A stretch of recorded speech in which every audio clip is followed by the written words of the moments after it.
ဒီနေ့စင်နရွက်လက်ပတ်တန်ဆွဲနည်းလေးကိုပြောပြပေးမှာဖြစ်ပါတယ်စင်နရွက်လက်ပတ်တန်ဆွဲနည်းကိုကျွန်မပုံစံ2မျိုးလေးနဲ့ပြောပြပေးပါမယ်နော်အခုပထမတစ်နည်းကိုပြောပြပေးပါမယ်အခုဒါကမူလလက်ပတ်တန်မှာဒါအရှိချမ်းဒါအနောက်ချမ်းမှာဒါကလက်ပတ်တန်ရဲ့အလယ်မြင်းပါနော်ပြီးရင်အခုကျမတို့ဘာလုပ်မလဲဆိုတော့ဒီအလယ်မြင်းကနေပြီးတော့ကျမတို့ဒီအစွန်ကိုတိုင်းပါမယ်ခုနှစ်လက်မှရှိပါတယ်ရှင်ဒီခုနှစ်လက်မှကိုကျမတို့ညင်းချောင်းလေးတွေအစိတ်အကျဲညီညီချမယ်နော်အခွဲလုပ်ဖို့အတွက်လုံးမဲ့ခါမှာကျမတို့ဒီကနေဒီခုနှစ်လက်မှကိုညင်းချောင်းတကယ်လို့ကျမတို့3ချောင်းအခွဲလုပ်ချင်တယ်ဆိုရင်ဒီအကွာဝေးခုနှစ်လက်မှကို4နဲ့စားပေးပါနော်တစ်လက်မှနဲ့60ရပါတယ်ရှင်အဲ့တော့ကျမအခုဒီမှာဒီကနေဒီတစ်လက်မှ60အကွာဝေးအမှတ်ကလေးတွေမှတ်ပါမယ်နော်ဒီဘက်ဟိုဘက်အကွာဝေးအတူမှတ်ကြမယ်နော်အခုဒီတလက်မှ60အမှတ်တွေမှာမြင်းမြောင်လေးတွေလိုက်ဆွဲပေးပါနော်ကျမတို့ဒီအလယ်မြင်းမူလအလယ်မြင်းကိုတိတိတသာဖြစ်အောင်အမှတ်ကလေးတစ်ခုမှတ်ထားခဲ့ပြီနော်အခုကျမပတ်တန်ဆက်ကူအလွတ်တရွက်ကိုထပ်ယူလိုက်ပါနော်ပြီးရင်ကျမတို့ဘာလုပ်မလဲဆိုတော့ဒီပတ်တန်ဆက်ကူဒီအလွတ်ပေါ်မှာအလယ်မြင်းတစ်ကြောင်းဆွဲပေးနော်အခုကျမဒီကနေပြီးတော့ဒီအလယ်မြင်းကနေစပြီးကျမမြင်းတစ်ကြောင်းကတ်ကြီးနဲ့စဖြတ်မယ်နော်အခုဆိုရင်ကျမဒီလက်ပတ်တန်မှာကျမမြင်းခွဲဖို့လို့အတွက်ပတ်တန်ခွဲဖို့လို့အတွက်အကုန်လုံးကတ်ကြီးနဲ့ညှက်ပေးပါပြီနော်အခုကျမတို့ပတ်တန်ဆက်ကူမှာဆွဲထားတဲ့ဒီအလယ်မြင်းပေါ်မှာလက်ပတ်တန်ရဲ့ဒီအလယ်မြင်းကိုတင်ပေးနော်ပြီးရင်ကျမတို့ဘာလုပ်မလဲဆိုတော့ဒီအခွဲတွေကိုကျမတို့အကွာဝေးဘယ်လောက်ထားမလဲဆိုတာကိုဆုံးဖြတ်ပါမယ်။မှကိုကအများကြီးပိတ်စအများလို့များခွဲနိုင်တယ်ဆိုရင်ခွဲလို့ရပါတယ်။အနည်းဆုံးတော့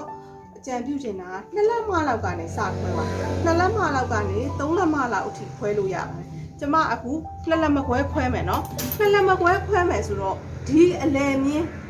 ဆိုရင်2လက်မခွဲပြည့်အောင်ဒီအလယ်မြင်းကနေဟိုဘက်ကို1လက်မ20ဒီဘက်ကို1လက်မ20ဒါဆိုရင်2လက်မခွဲပြည့်မယ်နော်အဲ့တော့ကျွန်မဒီမှာ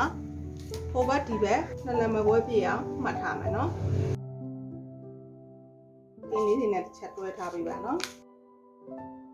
အခုဒီမှာ2လက်မခွဲခွဲပြီးပြီဆိုရင်တော့ဒါတွေကတော့ရှင်းပါတယ်ဒီကွာဝေးတွေကိုကျမတို့2လက်မခွဲအပြည့်အသုံးပြုလို့ရတယ်နော်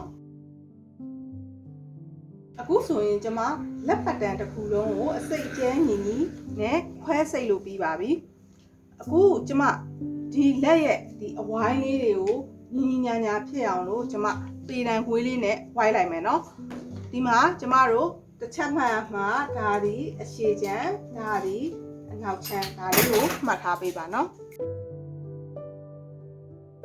ကျမတို့ပြန်ပြီးတော့ဝိုက်တဲ့အခါမှာတစ်ချက်သတိပြုရမှာဒီလက်အရှည်တွေဒီဘေးရအရှည်တွေကိုတော့ကျမတို့ညှက်ထဲပါမသွားစေနဲ့เนาะတကယ်လို့ကျမတို့ကဒီပုံစံလေးကိုပုံစံကြအောင်ဝိုက်တဲ့အချိန်မှာဒီဘေးရဒီအလဲကအရှည်တွေကိုဝိုက်တဲ့ထဲပါဝိုင်းရင်ကိုလိုချင်တဲ့အရှည်မရနိုင်ပါဘူးเนาะအခုဆိုရင်ကျမအစိတ်ကျဲတန်မိုးတူညီတဲ့စင်ရွက်လက်ပတ်တန်လေးကိုဆွဲလို့ပြီးပါပြီ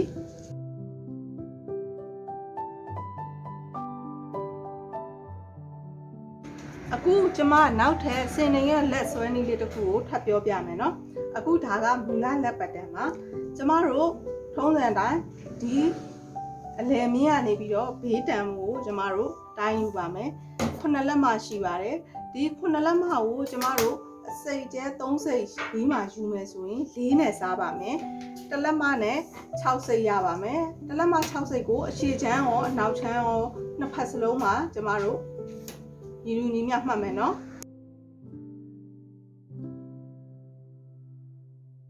အခုကျမတို့ပတ်တန်ဆက်ကိုအလွတ်တရွက်ကိုယူလိုက်ပါမယ်ပြီးရင်ဒါတွေကိုကျမတို့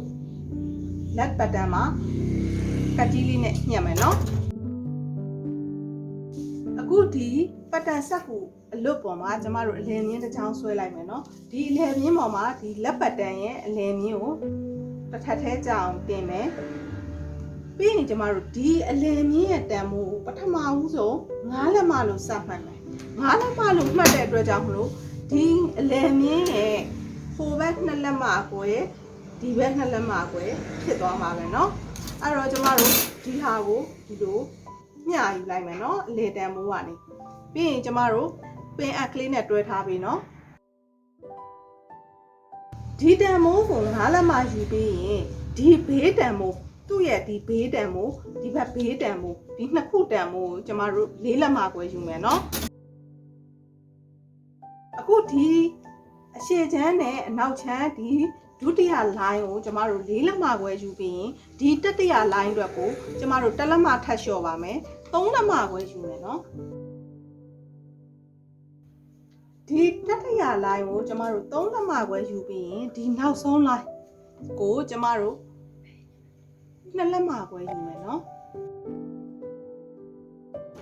ပြီးရင်ကျမတို့အနောက်ချမ်းနဲ့အရှေ့ချမ်းမှတ်မယ်เนาะ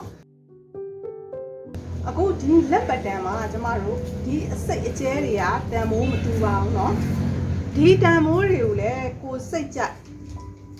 ပြောင်းပြုတ်ပြင်ပြောင်းလဲယူလို့ရပါတယ်เนาะအခုကျမဒီလက်ပတ်တန်ကိုညှက်လိုက်ပါမယ်เนาะ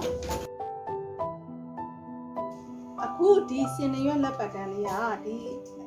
အခွဲလုပ်တဲ့နေရာမှာသူ့ရဲ့တန်မိုးတွေမတူတဲ့ပုံစံလေးနဲ့အခွဲလုပ်ခဲ့တာပါပိတ်စာပေါ်တင်ညှက်တဲ့အခါမှာဆိုရင်เนาะကျမတို့လိုအပ်တဲ့ချုပ်စာလေးတွေ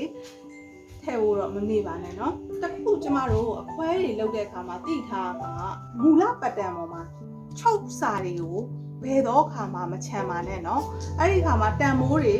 လုပ်တဲ့အခါမှာကျမတို့ဒီကတန်မိုးတွေကပြောင်းလဲသွားတယ်လို့ပါရှင်အားလုံးကိုကျေးဇူးတင်ပါတယ်ရှင်